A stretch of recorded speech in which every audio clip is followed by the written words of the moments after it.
Hello everyone, as you can see this is my second video journal, and in this video I am going to analyze and talk about my personal experience of what we have seen in the last lessons. So to begin with, one of the last topics that we saw in classes was emotions, and in these lessons we were trying to reflect on and figure out the meaning of what emotions are and their implication on the educational system. So yeah, in my personal contemplation I realized that I am not well educated regarding this matter, not in what implies being or not being an emotional person in this kind of society, and a society which utterly suppresses its emotions. So, as I said before, I did not receive a properly emotional education. I did not even get any knowledge concerning this topic, probably because the educational system in which I got my education was built to generate implicitly people who were not involved or curious about their emotions. Then, why is it essential to be conscious of our emotions or feelings?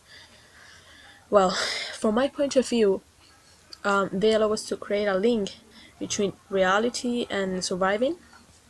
I mean, to put it more precisely, when people feel attacked by a particular situation, it is doubtless that they will try to escape from that alarming condition.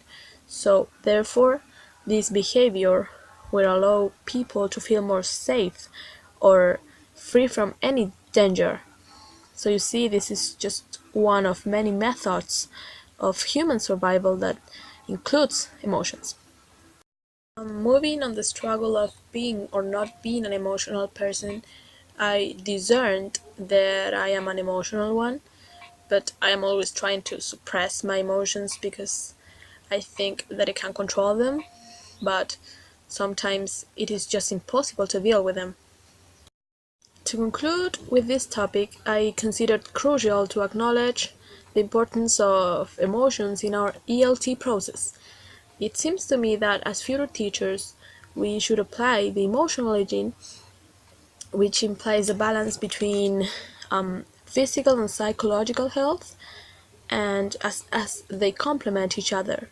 So this first aid kit would help us to preserve a mental wellness for a well-giving education to our future students, teaching them that there are social judgments of emotions, and as a society, teachers, and obviously human beings, we are trying to change that misguided perception.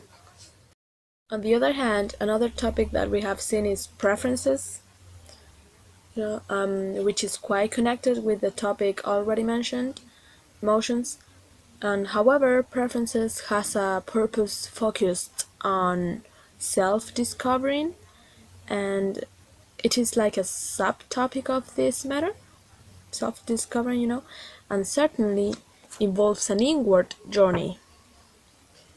Yeah, an inward journey which will allow people to be more related to themselves, and their own preferences too, regardless of what people could say or judge about their decisions. Despite the fact that people have the capacity to make their own decisions, they are situated in a social framework which in a certain way set limits on their viewpoint. So in the end, are people indeed free from all judgment and taking possessions of their own thinking? To sum up, I have come to the conclusion that these topics are absolutely fundamental to our ELT process, and of course to connected to carry out our day-to-day living. People have to take care of their emotions, applying the emotional hygiene, and in order to discover who truly they are, thereby people will be sure what kind of preferences they already have.